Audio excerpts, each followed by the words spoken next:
Fala galera, sejam muito bem-vindos a mais um vídeo do canal Mundo de Renda. Hoje nós vamos tratar aí pela primeira vez de um fundo de galpão logístico aqui, que eu selecionei para vocês, o LVBI, que é o fundo da VBI, ou VBI Logístico, Fundo de Investimento Imobiliário. Tá? Esse é o primeiro fundo de galpões logísticos que a gente analisa aqui no canal. Inicialmente, sobre o setor de galpão logístico, por que eu não estava fazendo vídeos de galpões logísticos? Porque eu estava buscando fazer vídeos de fundos que estão numa situação especial, que podem ser uma oportunidade, e os fundos de galpões logísticos, eles, ao meu ver, no geral, eles estão bem precificados já, tá? Então, é mais uma questão de você ter na sua carteira, diversificar, porque hoje o setor dentro dos fundos de tijolo, que ao meu ver é o setor mais seguro, tá? Tanto pela necessidade logística do Brasil, que cada vez vai aumentar mais, como pelo histórico até dos fundos, né? Vocês sabem que esse foi o segmento de fundo que menos sofreu na pandemia, né? Que não ficou fechado, muita venda de e-commerce, muita necessidade de distribuição de produtos para redes de farmácia, para supermercados que não ficaram fechados. Então, assim, eles fazem parte da cadeia logística brasileira, né, os galpões logísticos, e são construções assim essenciais para o nosso dia a dia, para o nosso consumo, e mesmo com a economia mais fechada na pandemia, eles ainda foram muito requisitados, tá? Eu selecionei o LVBI, na minha opinião, o fundo, como eu coloquei no título aqui, é um fundo muito redondinho, né? E eu queria dar uma olhada nele com vocês aqui. Isso não quer dizer que não possa abrir uma oportunidade ou que já não tenha aberto uma oportunidade dele, né? A gente pega aqui o histórico do fundo, é um fundo que fez IPO aqui em 2018, né, na base 100. Teve aquele rally meio irracional do início de 2020, pandemia. Ele chegou a ser cotado aqui a 84, depois voltou, e aí começou a questão do ciclo monetário brasileiro, né, o aumento da taxa de juros, fundos imobiliários sofrendo, até aquele sell-off de novembro do ano passado, que aqui foi uma grande oportunidade, tá? Eu confesso que eu aproveitei bastante essa oportunidade aqui, inclusive nesse fundo aqui que eu já o tive em carteira. Lembrando que aqui a gente não faz recomendação nem de compra nem de venda, a gente apenas é um canal educativo que ensina vocês a analisarem um fundo para vocês decidirem encarteirar esse fundo ou não, tá? E aí desde então ele vinha negociando nessa faixa de 100 reais aqui, 100 e pouquinho, 90 e pouco, até esse rally que a gente teve agora em agosto, no qual ele foi para esse patamar aqui de 115 reais, né? E negociando aqui praticamente ao par o seu valor patrimonial, tá? Tem 1% de desconto do valor patrimonial. O valor patrimonial para fundos de tijolo é uma métrica que eu considero secundária, tá? A gente não pode olhar para isso aqui e entender que é uma verdade absoluta. Por conta da maneira que é feita a apuração desse valor patrimonial, que é uma vez por ano, é feita lá uma avaliação por avaliadores independentes que setam o valor do imóvel, né? Só que, assim, eu já trabalhei um pouco com isso, se fora do mercado financeiro, essas questões de avaliação, e é sempre bastante complicado de precificar isso, e a gente sempre vê operações saindo muito longe do valor patrimonial, com muito ágio. Então, assim, a gente tem que olhar com parcimônia para esse valor aqui. Ele é um cheiro de quanto vale, mas não dá para descrever e cravar em pedra isso aqui, tá? Você vê que é um fundo que, embora seja recente, né, ele é de 2018, aqui final de 18, ele já tem um crescimento composto de dividendo aqui na casa de quase 5%, que é um bom crescimento. Tem uma liquidez média muito boa, diária, né, de 2 milhões e 500. O valor patrimonial dele, deixa eu ver aqui, é um fundo grande, tá? Deixa eu ver qual é o valor patrimonial dele hoje. 1 bilhão e 300 milhões de reais. Considero aí acima de 1 bilhão um fundo grande. E é um fundo que está bem encaixadinho, a gente vai ver melhor no relatório gerencial dele. Está bem encaixadinho, ele vem crescendo de pouquinho em pouquinho esse rendimento aqui de uma forma muito interessante, tá? Se a gente pegar ele aqui em janeiro de 21, fevereiro ele ele distribuía na casa de 50 centavos, ele foi aumentando para 52, 56, 58, 60, final do ano já estava distribuindo aqui 65, 67, 70 no início desse ano, foi aumentando, 74, e até agora chegar nesse patamar aqui de 75, que já é o segundo mês que ele distribui 75, então deve ser um novo patamar aí de distribuição dele, tá? A VBI não faz guidance de distribuição, mas acho que dá pra gente ter a consciência que vai ficar nessa casa de 75, caso não aconteça nenhum fato relevante com o fundo, tá? Aqui o crescimento do patrimônio líquido. Teve uma coisa no histórico desse fundo que eu queria até tratar com vocês aqui, que foi essa emissão aqui em agosto de 2020, tá? Foi uma emissão grande, né? Foi uma emissão aqui que o fundo subiu praticamente 500 milhões de reais, e a gestora demorou muito para alocar esse patrimônio aqui, o dinheiro da emissão. Isso foi... O mercado penalizou muito eles, ó.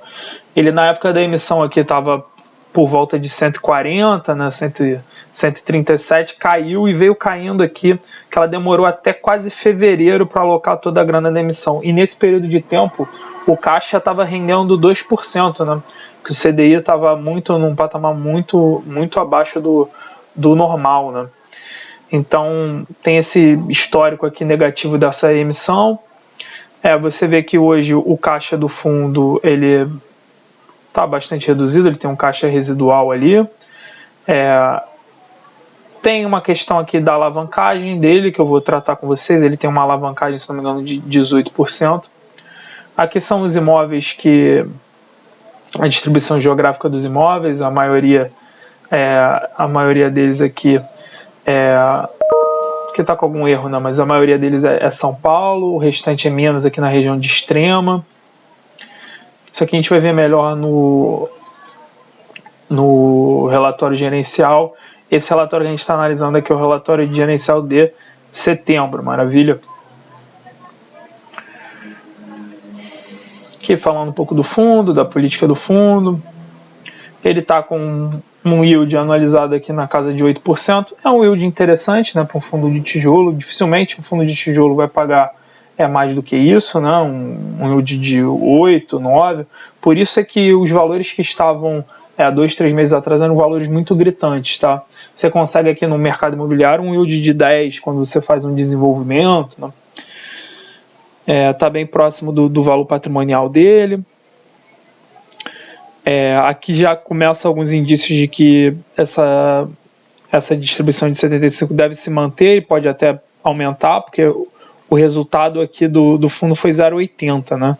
Então ele botou esses 5 centavos aqui numa reserva ali, numa reserva dele ali de contingência, mas o fundo tá gerando 0,80 já de resultado distribuível, né? É um fundo aqui que não acontece muita coisa, é um fundo mais parado, porque ele está muito bem localizado, todos os galpões estão bem comercializados, né? Ele tem aqui 3 módulos só para alocação em todo o universo dele de ativos, né?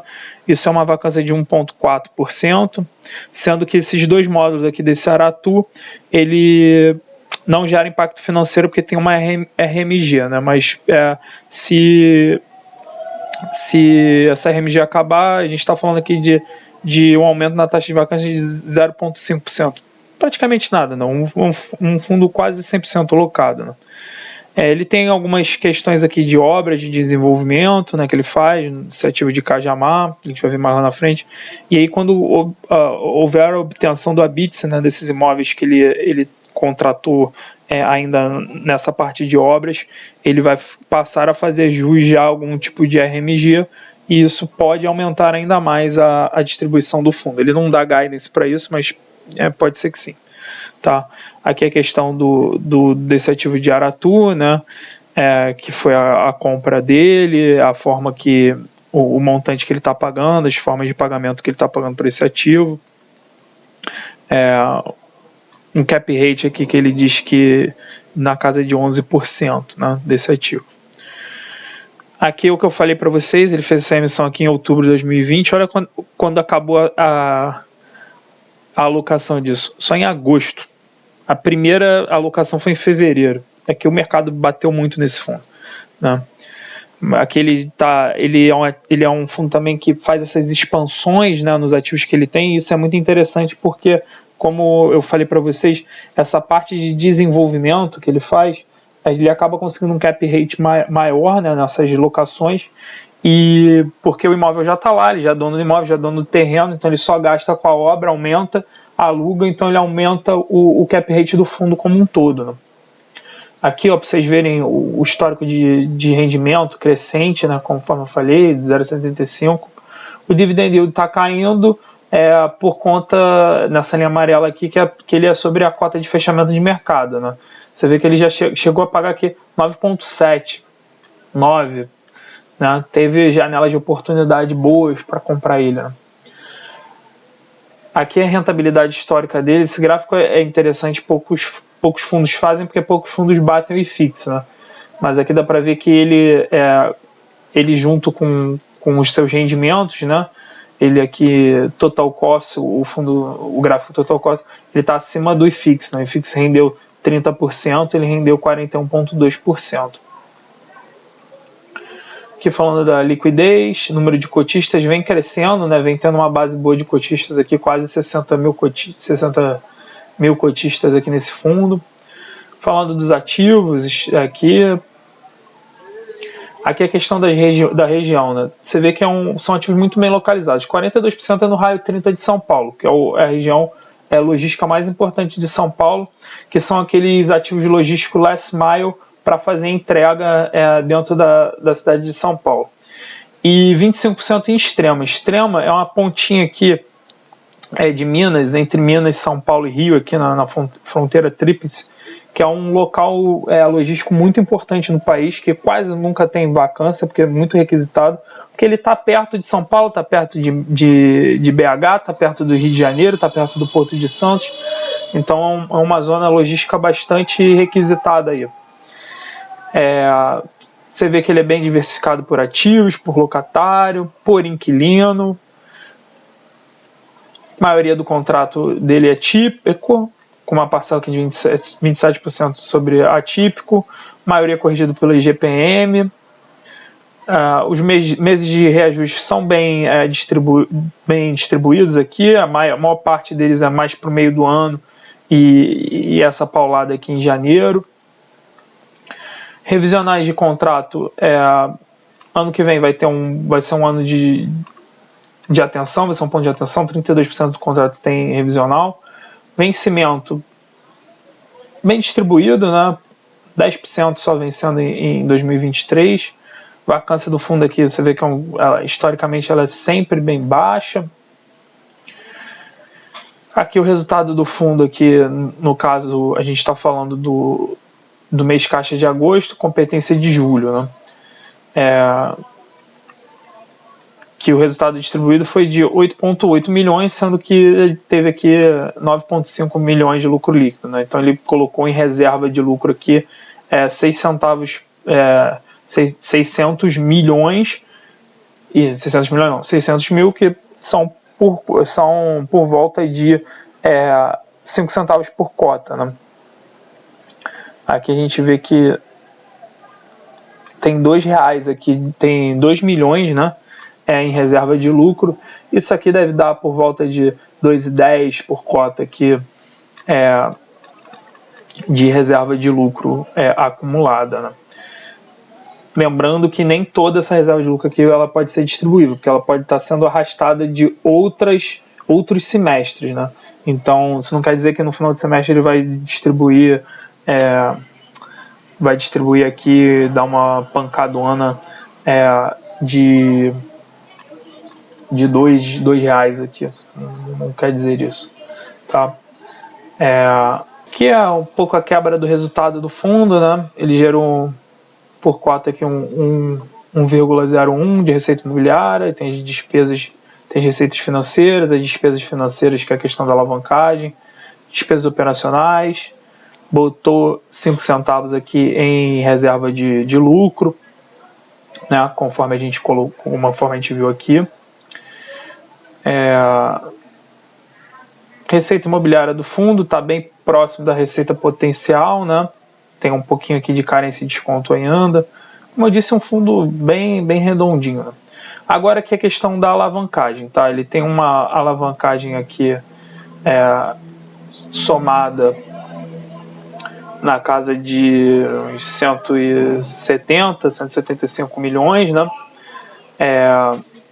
E essa alavancagem gera essa despesa financeira de 4 centavos por cota. O fundo tem a despesa financeira por volta de 15 centavos por cota, desculpa, e tem uma receita financeira de 4 centavos por cota, que é a da parcela que está em caixa, tá?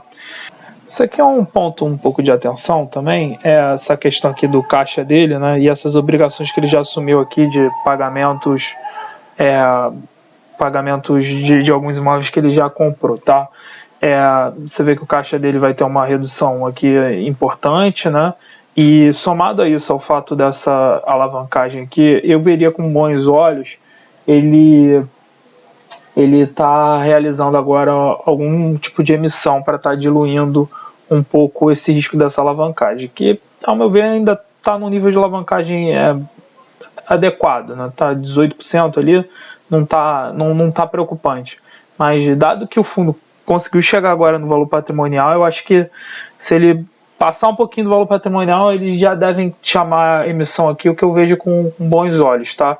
E por conta desse cronograma aqui de caixa dele já meio apertado, somado à dívida, eu veria com bons olhos isso, tá? Aqui está o detalhamento dos outros ativos do fundo. E é isso, pessoal. Espero que vocês tenham gostado. Compartilhem o canal, se inscrevam no canal, curtam o vídeo, deixem dúvidas, críticas, sugestões aí nos comentários, que eu estou tentando responder sempre todo mundo. Beleza? Valeu, um abraço.